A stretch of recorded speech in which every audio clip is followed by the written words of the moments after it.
আসসালামু আলাইকুম। কামরুজ্জামান সরকার সকলকে স্বাগত জানাচ্ছি আজকের ভিডিওতে। অনেক দিন পর ফেসবুক এবং ইউটিউবে চাকরির পরামর্শমূলক ভিডিও নিয়ে হাজির হয়েছে এবং রেগুলার আমার এই পেজ এবং আমার ইউটিউব চ্যানেলে চাকরির টিপসমূলক অনেক ভিডিও, চাকরির প্রস্তুতির ভিডিও থাকবে এবং কিভাবে আমরা প্রস্তুতি নেব কোন চাকরির জন্য সেই বিষয়গুলো নিয়ে ক্যারিয়ার টিপস থাকবে ইনশাআল্লাহ।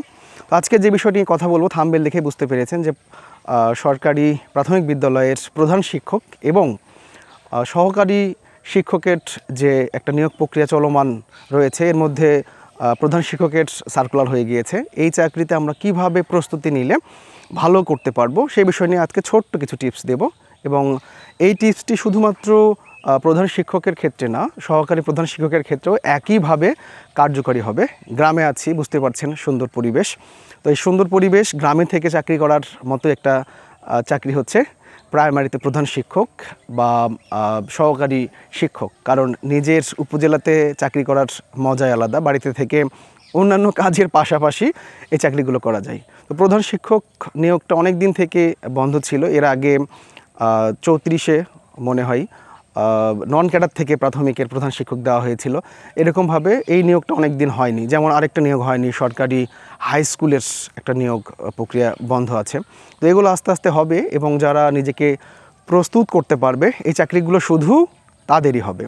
তো প্রাথমিক প্রধান শিক্ষক বা সহকারী প্রধান শিক্ষক হওয়ার জন্য যে কাজটি করতে হবে, যারা ইচ্ছুক পড়াশোনা করতে, প্রথম কাজটি হচ্ছে আপনাকে আগে খুঁজে বের করতে হবে যে এই প্রাথমিক সহকারী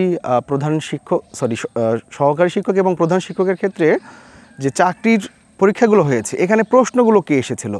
আমরা নতুন যে সিলেবাস দেওয়া হয়েছে সেখানে জানি যে বাংলা থেকে 25, ইংরেজি 25, সাধারণ জ্ঞান 20 আর বিজ্ঞান এবং গণিত থেকে আরও 20। তো এই 90 মার্কের পরীক্ষা হবে এবং এর মধ্যে পাস হচ্ছে 45-এ 50%, আবার ভাইবা হবে 10, এরও পাস হচ্ছে 50%, মানে 5 পেলে পাস। তো ভাই স্মার্টলি নিজেকে একটু উপস্থাপন করলে 5 পাওয়া অসম্ভব কিছু না। কিন্তু আপনি যে এখানে যে এমসিকিউ পরীক্ষাটা দিবেন এবং এই এমসিকিউর মাধ্যমেই কিন্তু আপনি প্রধান শিক্ষক হয়ে যাচ্ছেন। তো এই বৃত্ত ভরাটের ক্ষেত্রে যদি আপনি ভুল করেন বা বৃত্ত ভরাটে যদি 90-এর মধ্যে সিকিউর একটা মার্কস যদি আপনি অবটেন করতে না পারেন, তাহলে কিন্তু আপনি এখানে খুব ভালো কিছু করতে পারবেন না। তো প্রথম পরামর্শ হচ্ছে যে আপনাকে যত বেশি এমসিকিউ আপনি যত বেশি সঠিক করতে পারবেন, আপনার চাকরি পাওয়ার সম্ভাবনা ততই বেড়ে যাবে। তো আমার মনে হয় যে যদি আপনি টার্গেট করেন যে 90-র মধ্যে আমি 80 এমসিকিউ রাইট অ্যান্সার করব, তাহলে আপনার এই কনফিডেন্স লেভেল আপনাকে এগিয়ে দিবে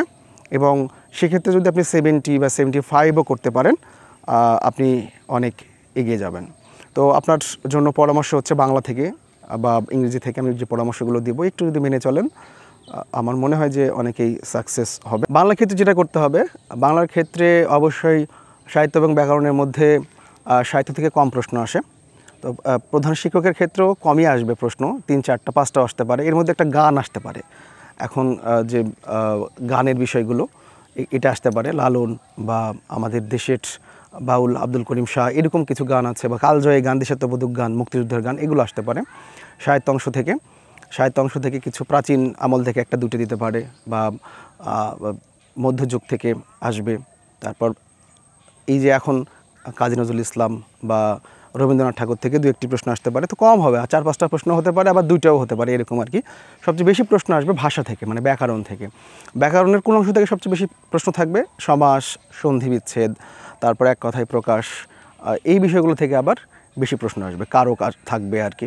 তো এই বিষয়গুলো যেগুলো টপ, আমার এই চ্যানেলে দেখতে পারেন, আমার ইউটিউব চ্যানেলে দেওয়া আছে যে টপ কোনগুলো থেকে বেশি প্রশ্ন আসে, ওইগুলো বিষয়গুলো আপনি সলভ করবেন, বেশি পড়তে পারেন। বাংলা ভালো করার জন্য এটাই হচ্ছে বড় বিষয়। 9, 10 বোর্ড ব্যাকরণ যেটা আছে সেটা পড়তে পারেন, বা আমার যে বইটা আছে বাংলা জয়যাত্রা, এটার 2nd এডিশন আসবে আর 15 দিনের মধ্যে, আপনারা এটা সংগ্রহ করতে পারেন। এখানে ব্যাকরণ খুব সহজভাবে এবং খুব সুন্দরভাবে বোঝানো আছে এবং অনেক বেশি তথ্য দেওয়া আছে ব্যাকরণের ক্ষেত্রে।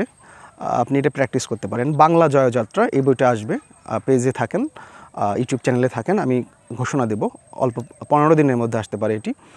আর ইংলিশের ক্ষেত্রে যেটা করতে হবে, ইংলিশের ক্ষেত্রে 2টা বিষয়, একটা হচ্ছে ভোকাবুলারি আর একটা হচ্ছে গ্রামার। আর এখান থেকে লিটারেচার অংশ থেকে প্রশ্ন খুব বেশি হয় না, 1-2টা প্রশ্ন হতে পারে, খুব বেশি প্রশ্ন আসবে না এই ক্ষেত্রে আর কি। তো ভোকাবুলারির ক্ষেত্রে স্পেলিং, ওয়ান ওয়ার্ড সাবস্টেশন, তারপর এই যে সিনোনিম আছে, অ্যান্টোনিম আছে, এখান থেকে দেখা যাবে 7-8টা প্রশ্ন আসতে পারে। তো এইগুলো পড়তে হবে, প্রিভিয়াস ইয়ারের কোশ্চেনগুলো পড়বেন, তার সঙ্গে ইম্পর্টেন্ট কিছু বিষয় পড়তে হবে। বাজারে অনেক বই প্রচলিত রয়েছে, নিতে পারেন। মাস্টার আছে, টিউটর আছে, মাস্টারটাও ভালো, অনেক প্রশ্ন ব্যাংক আছে। প্রশ্ন ব্যাংকটা বেশি বেশি সলভ করবেন নিয়মগুলো দেখে। আর গ্রামাটিক্যাল রুলস তো আর পরিবর্তন হয় না, শুধুমাত্র প্রশ্নটা পরিবর্তন হয়। রুলস বিষয়ে যে প্রশ্নগুলো আসে সেখানে প্রশ্ন কিন্তু বা গ্রামারের রুলস তো পরিবর্তন করার কোনো উপায় নেই কোনো মানে পরীক্ষকের, প্রশ্নকর্তার। শুধুমাত্র উদাহরণগুলো পরিবর্তন করে দেয় বা একটা প্রশ্নটা পরিবর্তন করে দেয়। তো প্রিভিয়াস ইয়ারের কোশ্চেন দেখে বা যেগুলো ইম্পর্ট্যান্ট বিভিন্ন চাকরি পরীক্ষা আসে সেগুলো দেখবেন। আমি একটা কথা বলতে ভুলে গেছি যে 10 বছর বা বিগত সালের যে কোশ্চেনটা আপনি দেখবেন প্রাইমারি বা হাই স্কুলের ক্ষেত্রে, এক্ষেত্রে আরেকটা বিষয় রয়েছে, সেটা হচ্ছে যে পিএইচসি যে প্রশ্নগুলো করেছে বিভিন্ন চাকরি পরীক্ষা, এগুলো কিন্তু খুব ইম্পর্টেন্ট এবং রিপিটেড কোশ্চেন অনেক আসবে প্রাইমারি প্রধান শিক্ষক নিয়োগের ক্ষেত্রে, সহকারী শিক্ষক নিয়োগের ক্ষেত্রে। তাই আপনি একটা জব সলিউশনের বিগত সালের প্রশ্ন যদি সলভ করতে পারেন, তাহলে দেখা যাবে যে আপনি এখান থেকে 60-70% প্রশ্ন কমন পেতে পারেন। এবং বাকিটা আপনি যদি বেসিক থেকে বা একটা বই ফলো করতে পারেন, বাংলা ইংলিশ এক একটা বই ফলো করলে একটা ভালো মার্কস অবটেন করতে পারবেন। সাধারণ জ্ঞানের ক্ষেত্রে বাংলাদেশ এবং আন্তর্জাতিক বিষয়াবলী এখানে 10-10 করে আসতে পারে, কারণ 20 আছে আর কি। এক্ষেত্রে এটা পড়তে হবে আপনাকে, খুব ভালো করে পড়তে হবে।